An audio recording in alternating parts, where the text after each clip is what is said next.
Good morning, students. Today again we start our book exercise. Page number 31. कल हमने page 30 किया था जिसमें आपने सही विकल्प चुनो किया और जो मैंने आपको होमवर्क दिया था शब्दों के अर्थ जानो। आपने अपनी फेयर कॉपी में चैप्टर की नेम लिख के चैप्टर का हेडिंग डाल के शब्दों के अर्थ लिख चुके हैं। But first we complete our full book exercise, then after that we will continue our question answer. तो पहले हम आज पेज नंबर 31 में आ जाइए। All of you open your book, page number 31 and 32। अब देखिए इसमें हमको क्या करना है। First exercise, your first exercise is नाम बताओ। नाम बताओ जैसे आप ईवीएस में करते हो one word answer, this is same like that, उसी के जैसा है जैसे हम वन वर्ड आंसर करते हैं। सबसे फर्स्ट है। और दूसरी बात ध्यान पे रखिए कि जो मैडम ने आंसर लिखे हैं कि जरूरी नहीं है कि आप उसी आंसर को करें, ये आपकी चॉइस है। आप अपनी मर्जी से भी वर्ड इसमें लिख सकते हो।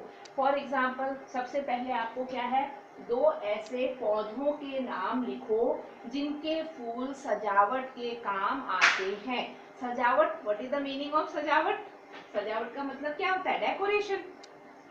आप पार्टीज वगैरह में जाते हैं, अपने बर्थडे में देखते हैं, हम अपने हिसाब से घर को डेकोरेट करते हैं, गार्डन्स वगैरह डेकोरेट होते हैं, तो दैट इज सजावट।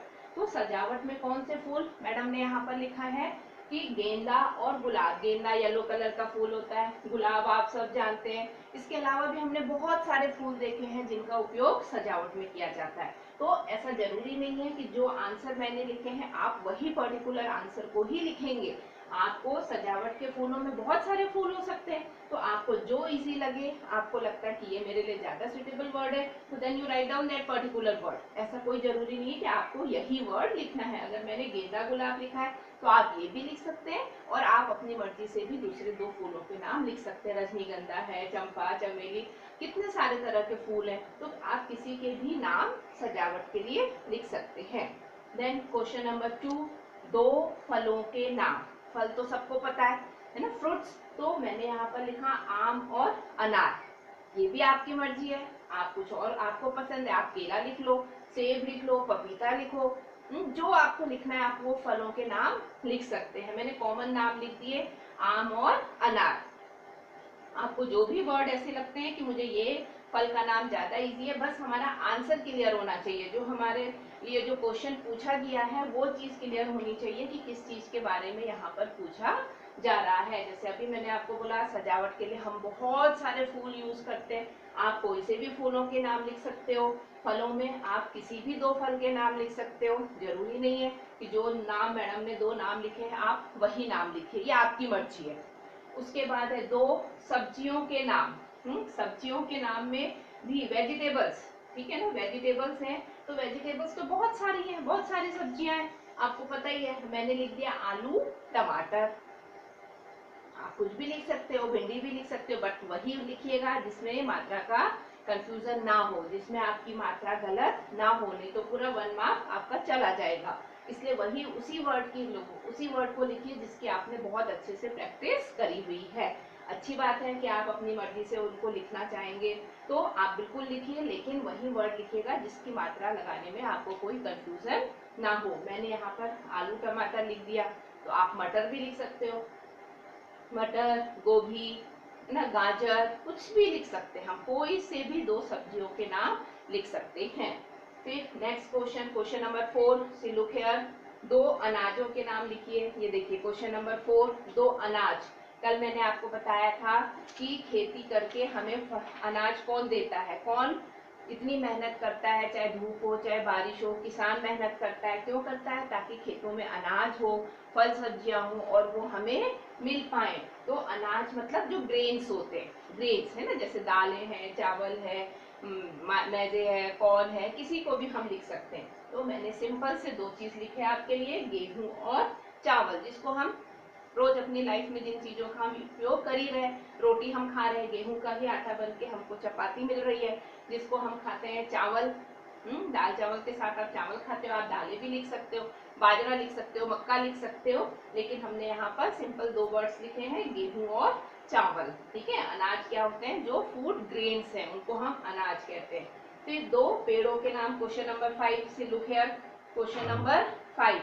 हाँ, क्वेश्चन नंबर 5 में क्या है, दो पेड़ों के नाम। पेड़ माने big tree, not small plants. जो पौधे होते हैं वो स्मॉल प्लांट कहलाते हैं, और जो बड़े बड़े पेड़ उनको हम ट्री बोलते हैं। जो आप ईवीएस में जिनको 2 ट्रीज बोलते हो ना, name write down name 2 trees, वही चीज यहाँ पर है कि दो पेड़ों के नाम लिखिए। पेड़ मतलब जो बहुत बड़े बड़े होते हैं, जैसे कल आपने देखा था, हमने पढ़ा था बरगद, तो एक मैंने बरगद लिख दिया क्योंकि ऑलरेडी आप पोयम में बरगद का नाम पढ़ रहे हो। और दूसरा हमने लिख दिया पीपल।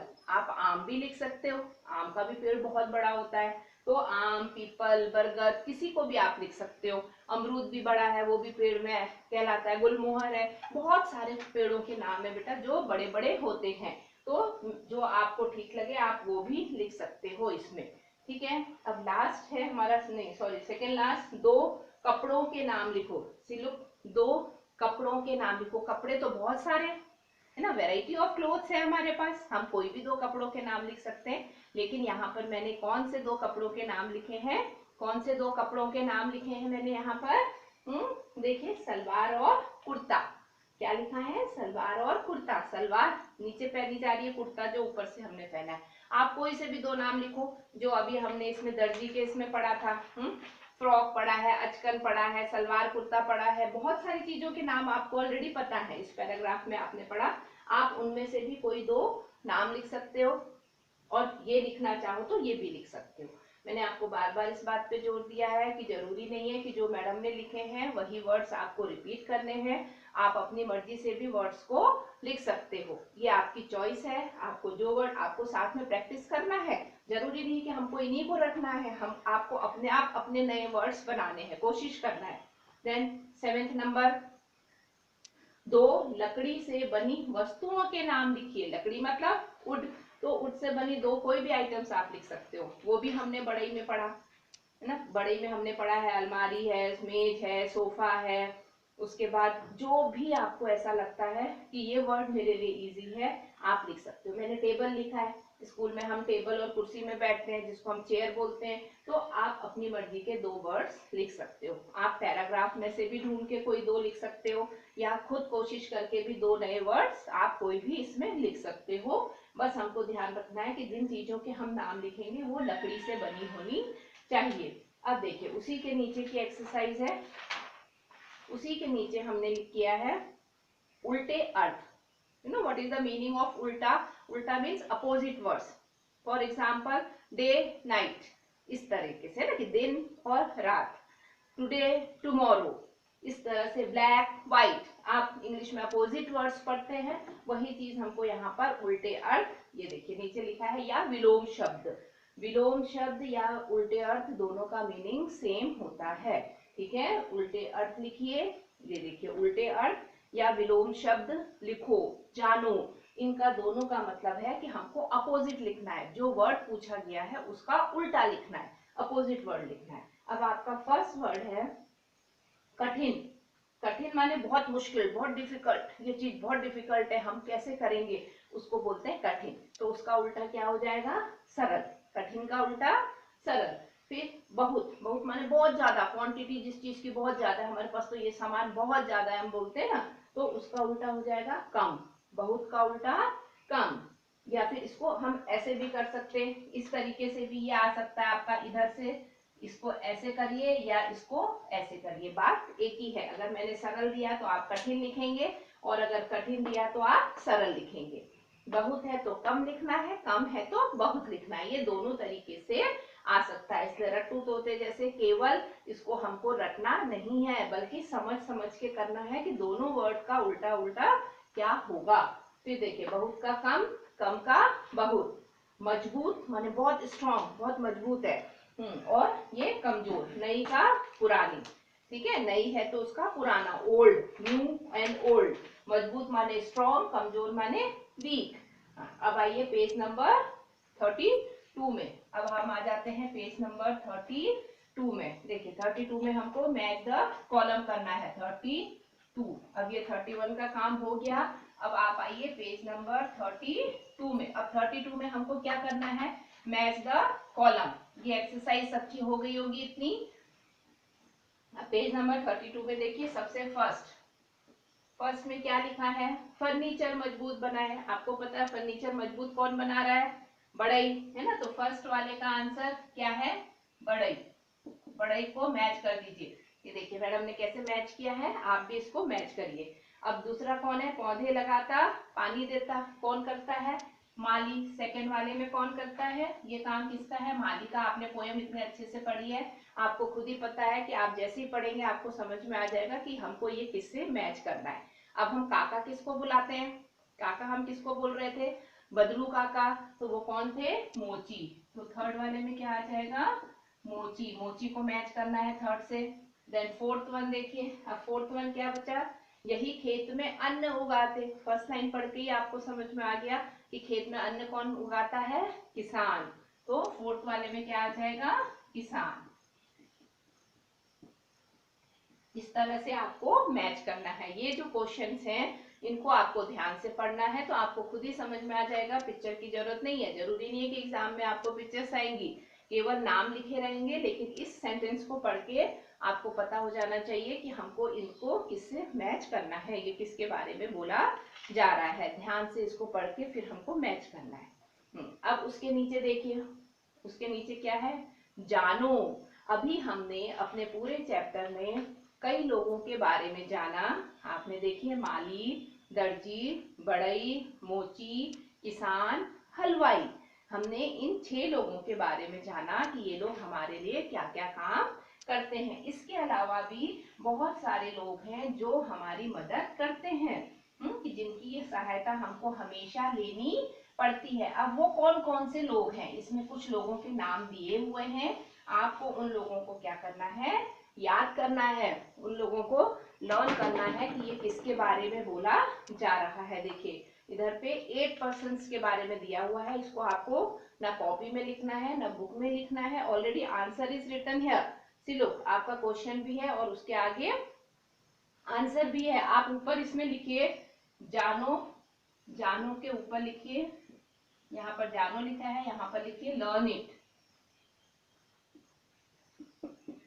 लर्न इट, यहाँ पर लर्न इट लिखिए। इसको आपको क्या करना है, लर्न करना है। क्यों लर्न करना है, क्योंकि हमारी जो पोयम है इसमें हमने जिन लोगों के बारे में पढ़ा है उन लोगों का आपको अच्छे से पता है कि ये किसके बारे में बोला गया है, परंतु ये जितने 8 लोगों के बारे में बताया गया है ये चीज हमने अंदर के चैप्टर में नहीं पढ़ी है। इसलिए आपको इनके बारे में भी जानना जरूरी है और ध्यान से पढ़ना है कि ये किसके बारे में हमें बताया जा रहा है। सबसे पहले देखिए, जो मिट्टी के बर्तन बनाए, मिट्टी के बर्तन, जैसे अभी गर्मी तो हम लोग क्या लेके आते हैं, मटका, उसमें पानी भरते हैं, क्या कितना ठंडा पानी हो रहा है। तो वो मिट्टी के बर्तन कौन बनाता है, हमारे घरों में गमले हैं जिसमें हम पौधे लगाते हैं, वो भी मिट्टी के हैं, सीमेंट के भी हैं, लेकिन मिट्टी के हम ज्यादा रखते हैं। तो वो कौन बना रहा है, छोटे दिए हैं, दिवाली के समय आपने देखा है दिए कौन बनाता है। तो ये सब मिट्टी के जितने भी बर्तन बनते हैं, मिट्टी का जो भी सामान बनता है, इसको कौन बनाता है, कुम्हार। फिर जो सोने चांदी के गहने बनाए, आपने देखा मम्मा को, है ना, मम्मा गोल्ड के कुछ भी पहन के रखी हैं, कोई कोई आइटम्स, तो वो सब कौन बनाता है, उसको भी बनाने वाला कोई है ना जो बनाता है, फिर हमको वो चीज मिल पाती है, तो उसको हम क्या बोलते हैं, सुनार। क्या बोलते हैं, जो ज्वेलरी शॉप आप बोलते हैं ना, शॉप में हम जाते हैं ज्वेलर, उसको हम क्या बोलते हैं, सुनार। फिर जो लोहे की चीजें बनाए, लोहे के आइटम्स बनाता है, आयरन की जो चीजें बनाता है, तो हसिया वगैरह है, लोहे का तवा आपने घर में देखा है, सबसे इजी एग्जाम्पल। तो ये सब चीजें जो बनाता है, जो लोहे का सामान बनाता है, इसको हम क्या बोलते हैं, लुहार। ठीक है, फर्स्ट क्या है, मिट्टी का बर्तन बनाए, कुम्हार। सोने चांदी का बनाए, सुनार। लोहे की चीजें बनाए, लुहार। और जो मैले कपड़े धोए, जो हमारे कपड़े गंदे हो गए, हम लॉन्ड्री में कई बार कपड़े वगैरह डालते हैं, तो उसको कौन धोता है, तो वो धोबी है। जो बीमारों का इलाज करे, डॉक्टर। जो चोरों और गुंडों को पकड़े, वो कौन है। ठीक है, इस तरह से हमको इन सब के बारे में पढ़ना है और इनको लर्न करना है एक्सरसाइज के साथ साथ। ये भी हमारे लिए बहुत इंपॉर्टेंट है, जो हमारी सहायता करते हैं। ओके चिल्ड्रन, तो अब आपको आज ये दोनों पेज कंप्लीट कर लेने हैं। उसके बाद tomorrow we will start a question answer. अब आप शब्द अर्थ के नीचे आपका होमवर्क है, इतनी एक्सरसाइज करने के बाद इसको लर्न करेंगे और जो आपने वर्ड मीनिंग्स लिखे हैं उसके नीचे आप क्वेश्चन 1 लिख के रखेंगे सब लोग। फिर मैं कल उसको क्वेश्चन आंसर को कंटिन्यू करूंगी। Okay children, bye, have a nice day.